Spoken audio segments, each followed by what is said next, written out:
अमित, चलिए मैं आपसे एक सवाल पूछती हूँ जी।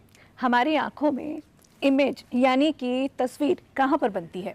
इस अंग को बोलते हैं रेटिना यानी आंख का पर्दा। Very nice. इसी बात से अंदाज़ा लगाया जा सकता है कि रेटिना का सही रहना हमारे लिए कितना ज़रूरी है। और आज हम इसी विषय पर बात करने वाले हैं क्योंकि आपको जानकर हैरानी होगी कि डायबिटीज़ का प्रभाव हमारे रेटिना पर पड़ता है।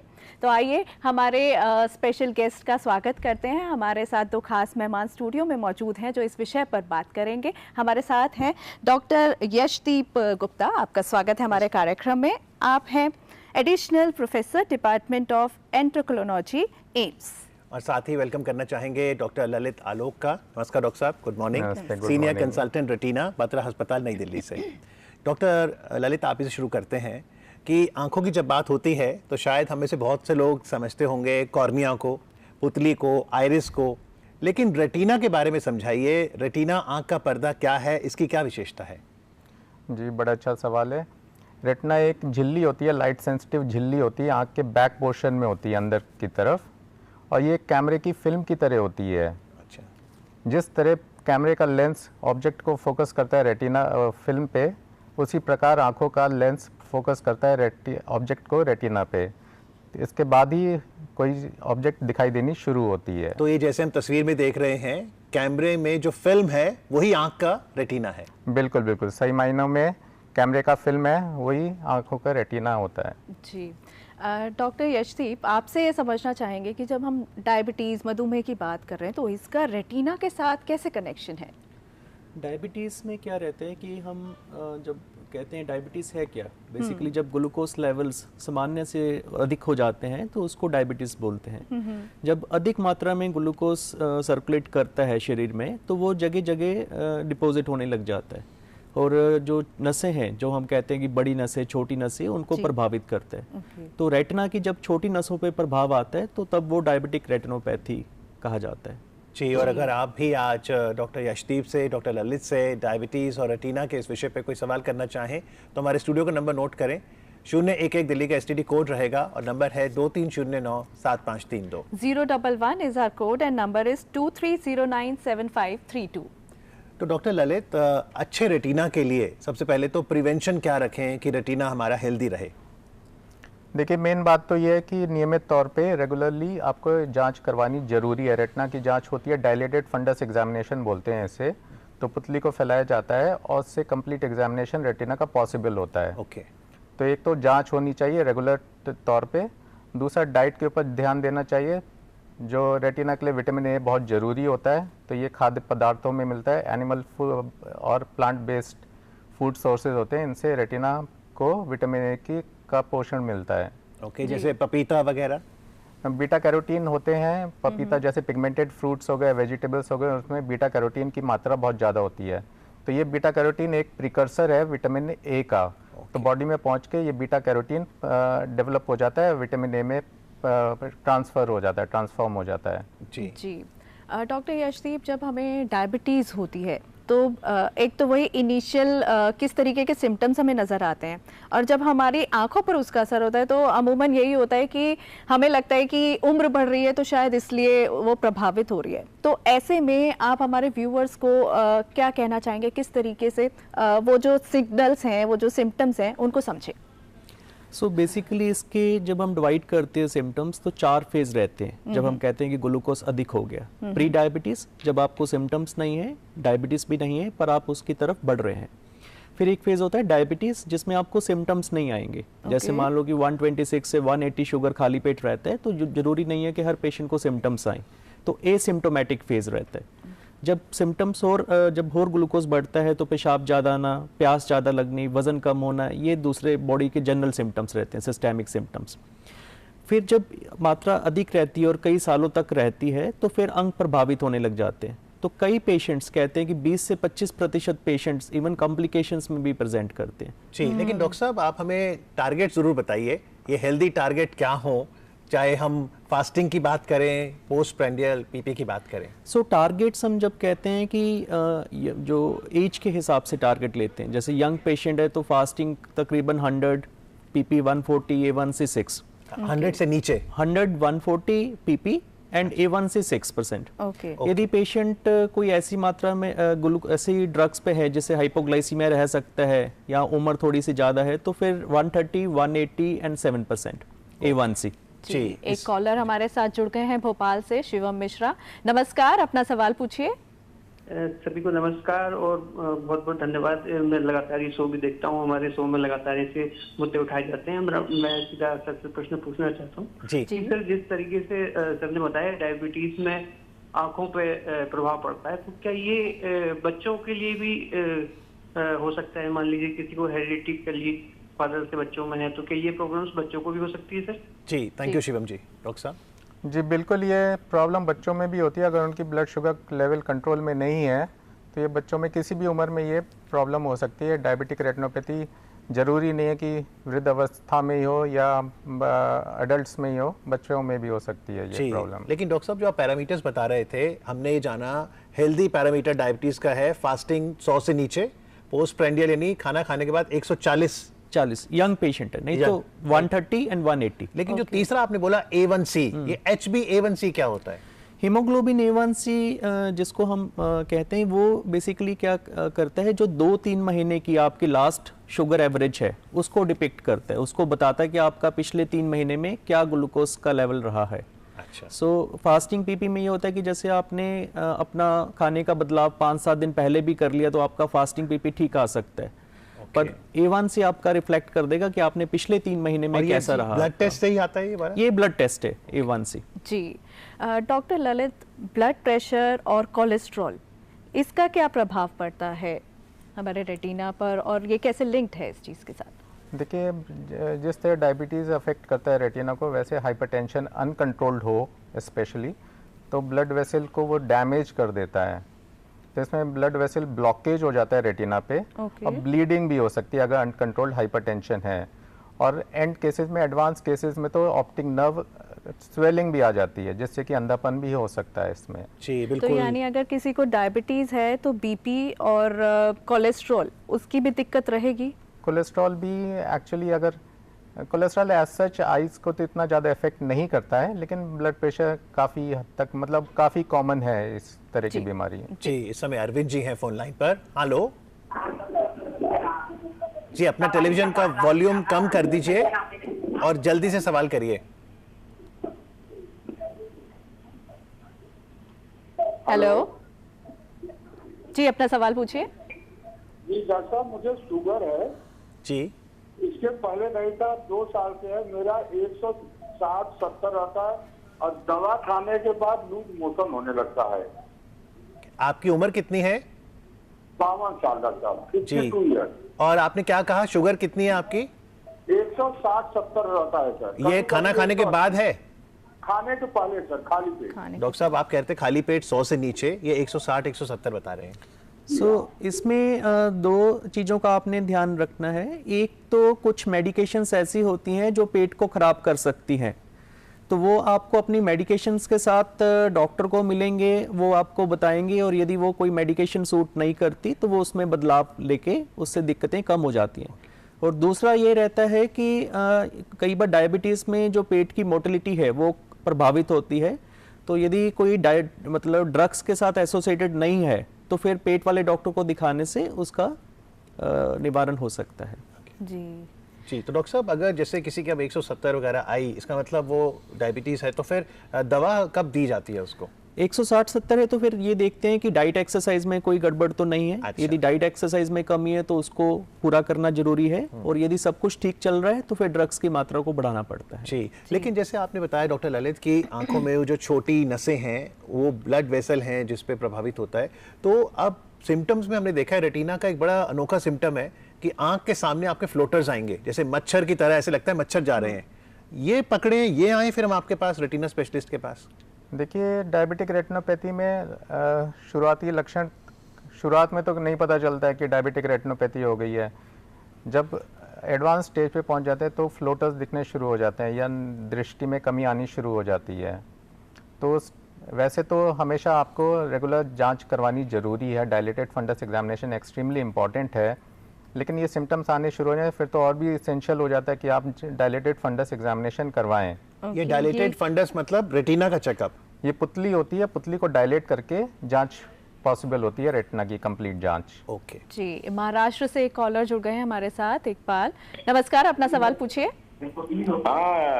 गुड मॉर्निंग सर जी, डॉक्टर साहब जी, मेरे तरफ से आप सबको गुड मॉर्निंग और बहुत बहुत नमस्ते। नमस्ते, गुड मॉर्निंग। आपका प्रोग्राम देख रहा हूँ, मुझे बहुत दिल को खुशी हो रही है। Thank you. और डॉक्टर साहब, आपसे मेरा सवाल ये है कि मेरा डायबिटीज नॉर्मली रहता है, उम्म तो 110 से लेकर फास्टिंग 110 है और पीपी 160 तक के चले जाता है। तो भी मैं इंग्लिश दवाई मेडिसिन से लेता था, तो मैं थोड़ा डर गया, ऐसा लग रहा है कि भाई मुझे किडनी पे कुछ इफेक्ट तो नहीं पड़ेगा इससे, इंग्लिश दवाई से। तो आयुर्वेदिक लेने में कुछ फायदा है क्या, इंग्लिश दवाई से कंटिन्यू करूं? Thank you doctor ST. नहीं, ये आपका बहुत अच्छा सवाल है, ये कई पेशेंट्स की मन में रहता है। बेसिकली यदि आपका ग्लूकोज लेवल ठीक चल रहा है तो आपको किसी प्रकार से डरने की ज़रूरत नहीं है कि किडनी पे असर आएगा, क्योंकि ये आपका काफ़ी अच्छा लेवल्स है। और जो भी ड्रग्स चल रही होती हैं वो सारी ड्रग्स सेफ हैं, कोई भी ड्रग ऐसे नहीं है जो किडनी को प्रभावित करेगी। जो प्रभाव करता है वो ग्लूकोज है। तो ये प्रैक्टिकली ये नोशन रहता है कि हम ड्रग्स लेंगे तो किडनी पे असर ना आ जाए, लीवर पे असर ना आ जाए, तो ऐसा कुछ। लेकिन डॉक्टर साहब, जैसे हम आज बात कर रहे हैं कि डायबिटीज का असर हमारी आंख पे, रेटिना पे क्या है, कई बार हमें सुनने में आता है कि डायबिटीज, मधुमेह इसलिए खतरनाक है क्योंकि ये जीवन के जो हमारा शरीर है वो किसी अंग पे भी प्रभाव डाल सकती है। सो इसमें जब हम क्लासिफाई करते हैं तो 5 मेन अंग आ जाते हैं। मतलब एक कहते हैं कि बड़ी नसों की बीमारी, हार्ट या ब्रेन, और दूसरे छोटी नसों की बीमारी जिसमें हम रेटिना की बात कर रहे हैं। उसके अलावा जो नेफ्रोपैथी किडनी की अभी दर्शक ने बताया, और एक न्यूरोपैथी। उसके अलावा फिर शरीर में इन्फेक्शंस होने के चांसेस रहते हैं, इमरजेंसी सिचुएशंस खड़ी होने के चांसेस रहते हैं। तो कई तरह से मतलब जिंदगी में प्रभाव आता है डायबिटीज से। जी डॉक्टर ललित, अगर हम बच्चों की बात करें कि किसी की फैमिली में हेरिडिटरी रहता है, पेरेंट्स से बच्चे को हो गया, अब उसकी किस तरीके से वो जब डिटेक्ट होता है, डायग्नोज होता है, तो किस तरीके की जांच उसको करानी चाहिए और पेरेंट्स को किन किन चीज़ों का ख्याल रखना है उस समय पर? देखिए, डायबिटीज जो जेनेटिक प्रॉब्लम्स होती हैं वो तो डायग्नोस होती हैं। हमको पहले पता चलता है कि सिम्टम क्या है इसमें। अगर नज़र कम हो रही है तो माँ बाप लेके आते हैं बच्चों को डॉक्टर के पास, नेत्र रोग विशेषज्ञ जांच करते हैं। फिर उस क्लिनिकल एग्जामिनेशन से हमको पता चलता है कि ये जेनेटिक प्रॉब्लम है रेटिना के ऊपर।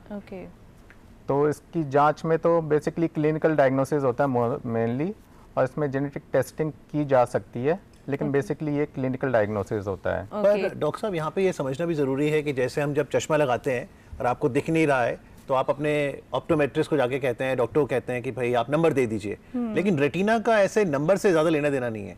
नहीं, रेटिना की प्रॉब्लम अलग है। नंबर का सेंस मतलब इसका रेलेवेंस होता है लेंस से, राइट। लेंस और कॉर्निया से इसका रेलेवेंस होता है कि वो फोकसिंग पावर क्या है लेंस और कॉर्निया का। रेटिना एक सेपरेट प्रॉब्लम है इससे। राइट, बिल्कुल सेपरेट प्रॉब्लम है, लेकिन हमने जाना कि डायबिटीज का असर उसका पड़ सकता है। जी डॉक्टर, जब रेटिनोपैथी की बात करते हैं तो इसके भी कुछ टाइप्स हैं, तो वो क्या क्या टाइप्स हैं और किसको जल्दी वो असर किसको करेंगे?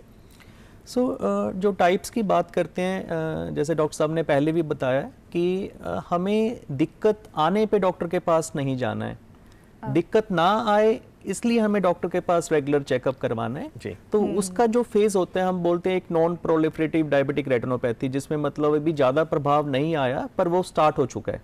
फिर होता है कि मतलब आपकी जो ब्लड वेसल्स ज़्यादा बन जाती हैं, मतलब फटने का चांस रहता है, खून आ जाता है, जिसको पीडीआई प्रोलिफरेटिव डायबिटिक रेटिनोपैथी, तो इस तरह से मतलब स्टेजेस होते हैं, 3-4 स्टेजेस। तो हर साल हमें एक बार चेकअप कराना जरूरी होता है कि हम किसी भी स्टेज में आगे ना जाएं। जी, लेकिन डॉक्टर साहब, जब एक व्यक्ति डायबिटीज के लिए आपके पास आता है, वो अपने लक्षणों में बताता है कि मुझे नज़र में भी फर्क पड़ रहा है, फिर क्या डायबिटोलॉजिस्ट उसको रेफर करता है? यदि पेशेंट कहता है कि मुझे धुंधला दिख रहा है, या मुझे कुछ आंखों के सामने पर्दा सा दिख रहा है, या कुछ फ्लोटर्स दिख रहे हैं, मतलब कुछ घूम रहा है, या बिल्कुल एकदम से विजन कम हो गई, तो ये वार्निंग साइंस होते हैं, मतलब इमीडिएटली आपको रेफर करना पड़ता है। यदि ऐसे सिम्टम्स पेशेंट नहीं बताता है तो हम उसको एनुअल चेकअप के लिए बताते हैं। जैसे पेशेंट आएगा तो हम देखेंगे 1 साल में उसका डायबिटिक रेटिनोपैथी का चेकअप हुआ है कि नहीं हुआ, तो फिर उसको रेफर करेंगे कि आप जाके अपना चेकअप कराइए। जी, लेकिन ये फ्लोटर्स आते हैं और क्योंकि आंख के सामने आप कल्पना कीजिए, आपको लगता है 10-12 मच्छर हमेशा चल रहे हैं, क्या उसके साथ व्यक्ति सामान्य जिंदगी जी सकता है? फ्लोटर्स आ रहे हैं आंखों में। देखिए, इसका कारण जानना जरूरी है कि फ्लोटर्स बन क्यों रहे हैं। नॉर्मली आँख के अंदर जेली होती है, तो नॉर्मली 1-2 फ्लोटर्स दिखना नॉर्मल बात है।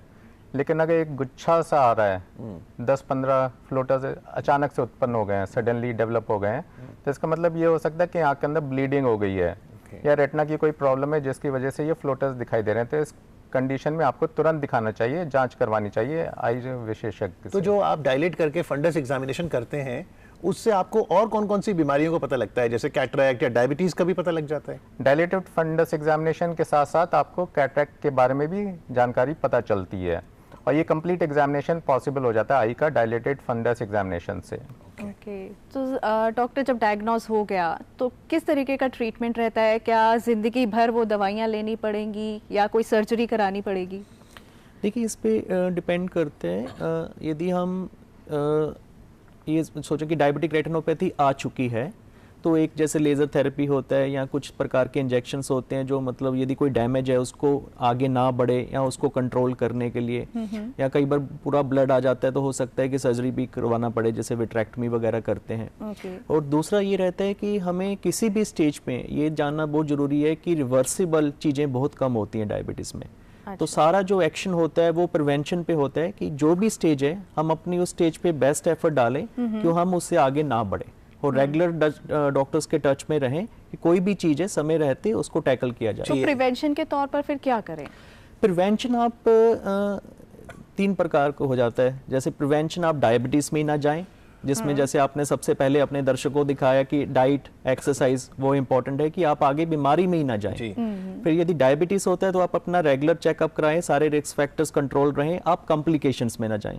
और यदि कॉम्प्लिकेशंस आ जाएं तो आप रेगुलर हर स्पेशलिस्ट के टच में रहें कि वो कॉम्प्लिकेशन आगे ना बढ़े। तो बिल्कुल हर स्टेज को आप प्रिवेंशन कहते हैं कि आगे की स्टेज ना आए। जी, तो प्रिवेंशन पे बल देना है। लेकिन अगर मान लीजिए रेटिना की प्रॉब्लम हो गई, रेटिनल टियर हो गया या रेटिना डिसलॉज हो गया, तो ट्रीटमेंट क्या है डॉक्टर साहब? अगर इस तरह की प्रॉब्लम पता चलती है कि रेटिना टियर हो गया या ब्लीडिंग हो गई है, तो उसके लिए सर्जिकल ट्रीटमेंट उपलब्ध है। टियर के लिए तो हम लोग लेज़र करते हैं, रेटिना स्पेशलिस्ट के पास ये ट्रीटमेंट मोडालिटी अवेलेबल है कि टियर को टाइम पे अगर सील कर दिया जाता है लेज़र से, जैसे फेविकॉल से चिपकाते हैं। जी जी जी बिल्कुल, रेटिना को चिपका दिया जाता है लेज़र ट्रीटमेंट से, जिससे कि होल की वजह से या टियर की वजह से रेटिना डिटैचमेंट ना डेवलप हो। अच्छा, तो क्या रेटिना को रिप्लेस भी किया जा सकता है? नहीं, रेटिना को रिप्लेस नहीं किया जा सकता है। ऐसी टेक्नोलॉजी अब तक डेवलप नहीं हुई है कि रेटिना रिप्लेसमेंट पॉसिबल हो। तो जैसे कॉर्नियल ट्रांसप्लांटेशन इतना सक्सेस है, रेटिना में अभी वैसे रेटिना में कोई ट्रीटमेंट इस तरह का अवेलेबल नहीं है कि रेटिना रिप्लेसमेंट किया जा सके। तो prevention is always better than cure. इसमें तो सर्जरी कितनी कामयाब रहती है?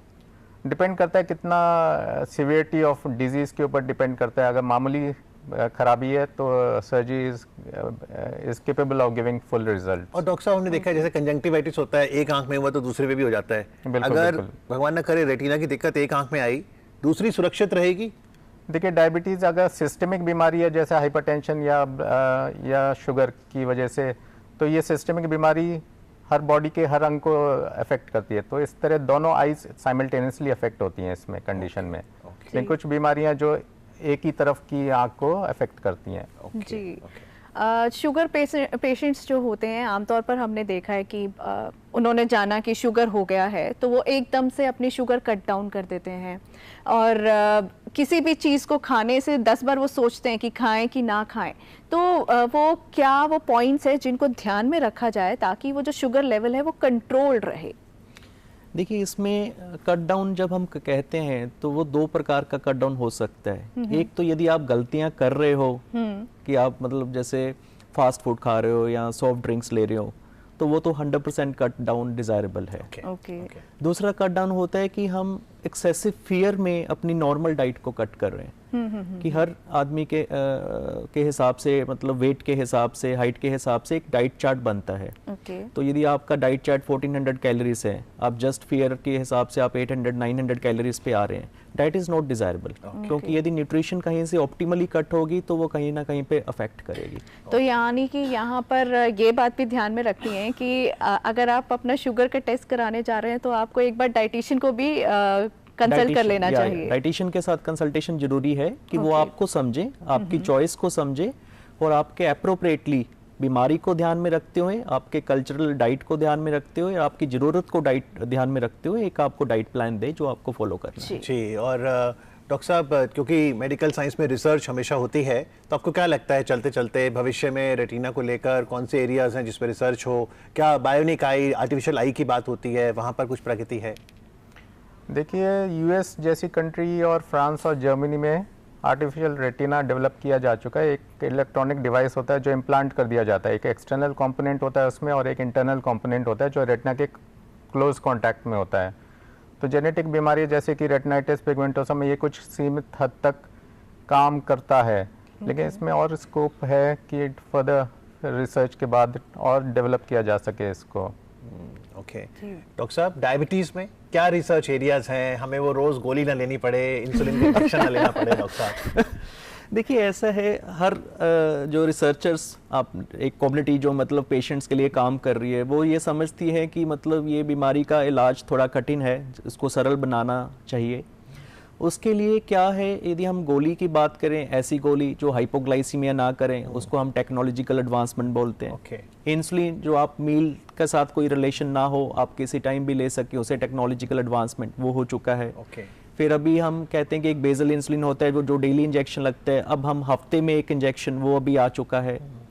तो इस प्रकार से ग्लूकोज मॉनिटरिंग का है, सीजीएमएस सिस्टम होता है जो अपने आप ग्लूकोज रीडिंग आपके ऐप में दे देता है, कॉन्टिन्यूस ग्लूकोज मॉनिटरिंग, तो आपको प्रिक्स नहीं करना पड़ता है। फिर इंसुलिन पंप है, आपको प्रिक्स नहीं करना, इंसुलिन पंप के थ्रू आप मैनिपुलेट कर सकते हैं। ओरल इंसुलिन है, इंजेक्ट ना करना पड़े ओरल। तो ये सब टेक्नोलॉजिकल एडवांसमेंट चल रही है, बट अभी भी मतलब हम काफ़ी हद तक जो हमारे पास अवेलेबल टेक्नोलॉजी है उसी पे ही। और डॉक्टर साहब, क्योंकि आपने हाइपोग्लाइसीमिया कहा, रेटिना पे असर ज़्यादा ग्लूकोज का पड़ता है कि हाइपो मतलब कम का भी पड़ता है? ज्यादा ग्लूकोज हाइपरग्लाइसीमिया से पड़ता है। हाइपोग्लाइसीमिया का यूजली हार्ट पे या और कई चीजों पे फर्क पड़ता है। ओके, तो जैसा डॉक्टर यशदीप ने कहा, प्रिवेंशन पे बल देना है। चलते चलते डाइट का एक बार फिर से बताइए, अगर रेटिना की आपको हेल्दी रखना है तो आपने बताया था पपाया, ग्रीन लीफी वेजिटेबल, और क्या खाएं? देखिए, विटामिन ए बहुत ज़रूरी है, इसका बहुत इंपॉर्टेंट रोल है रेटिना को स्वस्थ रखने में। तो एनिमल बेस्ड और प्लांट बेस्ड फूड होते हैं जिससे विटामिन ए, जिनके विटामिन ए के प्रीकर्सर मिलते हैं, कैरोटीनॉइड्स और रेटिनॉइड्स। तो ग्रीन लीफी वेजिटेबल हो गया, पिगमेंटेड फ्रूट्स जैसे पपाया हो गया, कैरेट्स हो गए, मैंगो हो गया और ऑरेंज हो गया, इनमें से विटामिन ए के प्रीकर्सर मिलते हैं, हाई क्वांटिटी में प्रीकर्सर मौजूद होते हैं। एनिमल बेस्ड फूड सोर्सेज हैं जैसे फिश हो गया, लिवर हो गया, मिल्क हो गया, डेयरी प्रोडक्ट्स हो गए, एग्स हो गया, इससे विटामिन ए के प्रीकर्सर मिलते हैं। तो डाइट पे ध्यान देना चाहिए। बिल्कुल, तो डाइट पे ध्यान दीजिए, प्रिवेंशन पे ध्यान दीजिए। आज कार्यक्रम में आके डायबिटिक रेटिनोपैथी पर बातचीत करने के लिए डॉक्टर ललित आपका, डॉक्टर यशदीप आपका बहुत बहुत आभार। Thank you so much.